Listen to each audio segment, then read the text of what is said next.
Hello dear friends, welcome back to channel Famino care.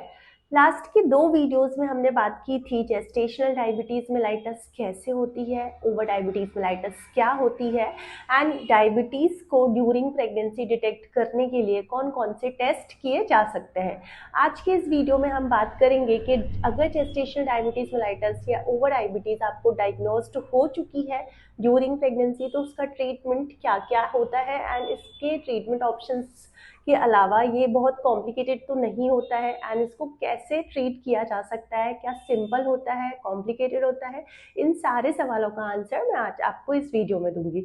तो चलिए start करते हैं। सबसे पहले जानते हैं जेस्टेशनल डायबिटीज़ मेलाइटस का मैनेजमेंट। जेस्टेशनल डायबिटीज़ मेलाइटस, जैसा कि आपको मैंने पहले ही बताया था कि gestational diabetes mellitus first time pregnancy में डिटेक्ट होती है एंड ये मोस्ट कॉमन जो टाइम पीरियड होता है 24 टू 28 वीक्स उस ड्यूरेशन में डिटेक्ट होती है। डिप्सी टेस्ट होता है, कुछ और टेस्ट होता है, डब्ल्यूएचओ की गाइडलाइन अलग होती है, डिफरेंट गाइडलाइंस के थ्रू हम इनको डिटेक्ट कर सकते हैं।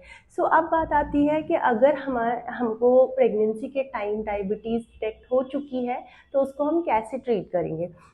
इसका जो मैनेजमेंट होता है वो स्टेप बाय स्टेप होता है। मतलब प्रेगनेंसी के टाइम आपको डायबिटीज़ डिटेक्ट हुई, अब आपको डॉक्टर क्या बोलेंगे, सबसे पहले आपको doctor medical nutrition therapy MNT advice करेंगे। एमएनटी का मतलब होता है डाइट कंट्रोल। डाइट में आपको एक पर्टिकुलर पोर्शन दिया जाता है, उसमें ये बोला जाता है कि आपको कार्बोहाइड्रेट जो हमारे मैक्रो न्यूट्रिएंट्स होते हैं उनका एक फिक्स्ड अमाउंट लेना है। जैसे मैक्रो न्यूट्रिएंट्स में क्या क्या आता है, कार्बोहाइड्रेट, प्रोटीन एंड फैट। तो जो कार्बोहाइड्रेट है उसका हम कितना परसेंटेज रखते हैं, अराउंड 40 to 50%। जो फैट है वो 30% रखते हैं एंड जो प्रोटीन का कंटेंट है वो 20% रखते हैं। डॉक्टर आपको ये एडवाइस करते हैं कि आप एकदम से बहुत सारा खाना एक साथ ना खाएं, 3 मेन मील्स रखें और 3 स्मॉल मील्स रखें एंड इनको गैप गैप में लेकर खाएं। तो इससे आपका जो डिमांड है बॉडी का बेबी के लिए भी वो भी कंप्लीट होगा और साथ में आपका जो ब्लड शुगर लेवल है वो बहुत ज़्यादा हायर लेवल पे, हायर साइड पे नहीं जाएगा एंड कंट्रोल्ड रहेगा। एंड साथ ही साथ आपकी बॉडी को टाइम मिलेगा टू डाइजेस्ट इट एंड ताकि इंसुलिन रेजिस्टेंस ना हो। नेक्स्ट जो चीज़ है वो ये याद रखना है कि आपको कोल्ड ड्रिंक्स नहीं लेनी है, पेस्ट्रीज नहीं लेनी है, एक्स्ट्रा प्रोसेस्ड फूड नहीं लेना है, कुछ जो बाहर के आर्टिफिशियल ड्रिंक्स होते हैं वो टोटली अवॉइड करना है। नेक्स्ट चीज़ हम आप आते हैं एक्सरसाइज पे।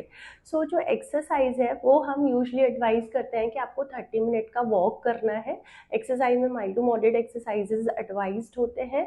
यूजली सबसे सेफ होता है, हम वॉक के लिए एडवाइस करते हैं 30 मिनट मॉर्निंग, 30 मिनट इवनिंग में एंड इसमें ब्रिस्क वॉक आता है। अगर आपको कोई ऑब्स्टेट्रिक कॉम्प्लिकेशंस नहीं है, आपके गायनिकोलॉजिस्ट ने, ऑब्स्टेट्रिशियन ने आपको नहीं मना किया है तो आप ये कर सकते हैं। अब देखते हैं 2 हफ्ते तक, इसमें हम क्या बोलते हैं पेशेंट को कि आपको फास्टिंग मील लेना है एंड पोस्ट मील 2 आवर्स के बाद आपको शुगर लेवल मॉनिटर करना है। अगर आपका शुगर लेवल नॉर्मल है 2 हफ्ते तक इसको डिटेक्ट करना है। अगर 2 हफ्ते तक मेडिकल न्यूट्रिशन थेरेपी और एक्सरसाइज से ये कंट्रोल नहीं होता है देन हमको इसके लिए आगे कुछ मेजर्स लेने पड़ते हैं, कुछ और ट्रीटमेंट ऐड ऑन करना पड़ता है। तो इसके लिए हम क्या करते हैं, पेशेंट को इंसुलिन थेरेपी पे स्विच करते हैं। इंसुलिन जो रहता है वो यूजली हम शॉर्ट और इंटरमीडिएट एक्टिंग वाला यूज़ करते हैं। यूजली हम ह्यूमन मिक्सडार्ड यूज़ कर सकते हैं 30-70 रेशो। एंड जो इसका डोज होता है वो आपका जो शुगर लेवल है, मतलब फास्टिंग और बाद के जो मील का शुगर आ रहा है उस पर डिपेंड करता है कि आपको कितना डोज स्टार्ट करेंगे। एक मोटे मोटे तौर पे आप ये मान सकते हो कि जो इंसुलिन का डोज होता है वो 0.7 to 1 यूनिट पर केजी पर डे के हिसाब से स्टार्ट करते हैं। इतना इंसुलिन स्टार्ट करते हैं, ये बेबी के लिए एब्सोल्युटली सेफ होता है, इससे बेबी को कोई हार्म नहीं होता है। तो आप बिना किसी डर के इंसुलिन थेरेपी पे स्विच हो सकते हैं। कुछ और जो ओरल एंटी हाइपोग्लाइसेमिक एजेंट्स हैं लाइक मेटफॉर्मिन, कुछ लोग उसको भी यूज़ करते हैं बट बहुत ज़्यादा इफेक्टिव एंड सेफ नहीं मानी जाती है। तो जो पुराने और ट्रेडिशनल, मतलब जो मेन लोग रहते हैं, जो बहुत सारे लोग होते हैं वो इंसुलिन ही एडवाइस करते हैं। बट अगर आपके डॉक्टर ने मेटफॉर्मिन एडवाइस किया है तो आप वो भी कंटिन्यू कर सकते हैं, इसमें डरने वाली कोई बात नहीं होती है बहुत ज़्यादा। नेक्स्ट अब हम आते हैं कि अगर आपको जेस्टेशनल डायबिटीज़ मेलाइटस थी, आपका एक्सरसाइज और इन दोनों चीज़ों से कंट्रोल नहीं हुआ था, हमने आपको इंसुलिन पे स्विच किया। तो इसमें हमको मेनली क्या करना है कि आपको अपना fasting blood sugar, post prandial मतलब 2 घंटे के बाद जो मील लेते हैं उसके बाद वाला शुगर, एंड इसके साथ में HbA1c 6 to 8 वीक्स में आपको रिपीट करना है। इससे क्या होगा कि अगर आप इंसुलिन थेरेपी पर हैं या मेटफॉर्मिन पे हैं तो उसका हमको डोज तो एडजस्टमेंट नहीं करना है, वो हमको पता चलता रहेगा, एंड ये आपके कॉम्प्लिकेशंस को भी प्रिवेंट करेगा कि कोई आपका जो diabetes related sugar level higher side है एंड कंट्रोल नहीं हो रहा है तो इससे आपके बेबी को हार्म ना हो। नेक्स्ट चीज़ आती है over diabetes mellitus. Over diabetes mellitus जैसा कि मैंने बताया था कि ये जो डायबिटीज़ है वो प्रेगनेंसी में फर्स्ट टाइम डिटेक्ट हुई, बट ये आपको पहले से रही होगी या अर्ली प्रेगनेंसी में डिटेक्ट हो गई, तो ये ओवर डायबिटीज़ कहलाती है। इसमें जो आपका ब्लड शुगर लेवल है फास्टिंग वो मोर देन 126, एंड जो पोस्ट पेरेंडियल मील रहता है मतलब जो 2 घंटे बाद वाला मील शुगर लेवल होता है वो more than 200, and HbA1c more than 6.5। तो इसको हम ओवर डायबिटीज़ बोलते हैं। ओवर डायबिटीज़ में अर्ली प्रेगनेंसी से ही हम इंसुलिन थेरेपी स्टार्ट कर देते हैं, एंड इसमें क्या होता है जो ओवर डायबिटीज़ मेलाइटस है क्योंकि वो अर्ली ट्राइमेस्टर में स्टार्टिंग के ट्राइमेस्टर में होती है, तो इसमें क्या होता है कि बेबी को कंजेनाइटल अनोमलीज होने के चांसेस ज़्यादा होते हैं as compared to gestational diabetes mellitus.